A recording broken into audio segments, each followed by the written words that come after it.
ఖమ్మం జిల్లా పాలేరు రిజర్వాయర్ వద్ద సాగర్ ఎడమ కాలువ తెగిపోవడంతో యుద్ధ ప్రాతిపదికన పనులు పూర్తి చేసి నీటిని విడుదల చేశారు. ఈ సందర్భంగా మంత్రి పొంగులేటి సాగర్ కాలువను పరిశీలించారు. ఇవాళ తెల్లవారుజామున 4 గంటలకు 500 క్యూసెక్ల నీటిని విడుదల చేశారు మంత్రి. రేపు 2000 క్యూసెక్ల నీటిని విడుదల చేసి సాగర్ ఎడమ కాలువ కింద ఉన్న చివరి ఆయకట్టు వరకు నీరు అందిస్తామని మంత్రి తెలిపారు. రైతులకు ఇబ్బందులు కలగకుండా భవిష్యత్తులో తగు జాగ్రత్తలు పాటిస్తామన్నారు మంత్రి.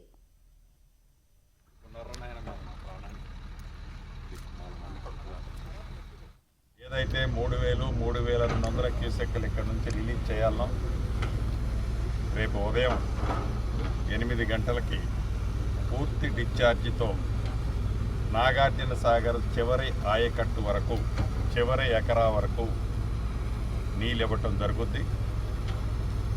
దేవుడి దయతో ఈ సంవత్సరం కృష్ణా పరివాహక ప్రాంతాల్లో బ్రహ్మాండమైన వర్షాలు పడ్డాయి.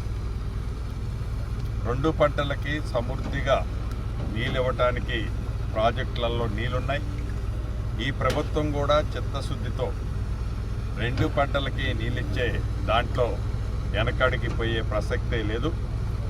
ఏదైతే ఈ విపత్తుతో ఏదైతే ఇది ఊహించని అధిక వర్షాలతో ఈ కెనాలు బ్రీచ్ అయిన కారణంగా రైతులు ఇబ్బంది పడ్డారో అనుకున్న దానికంటే ఒక 2-3-4 రోజులు నీళ్ళు ఇవ్వటం లేట్ అయినందుకు ఒక రైతుగా నిజంగా నేను కూడా చాలా చింతిస్తున్నాను.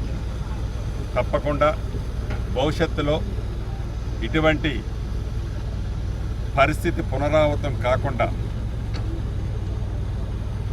చర్యలు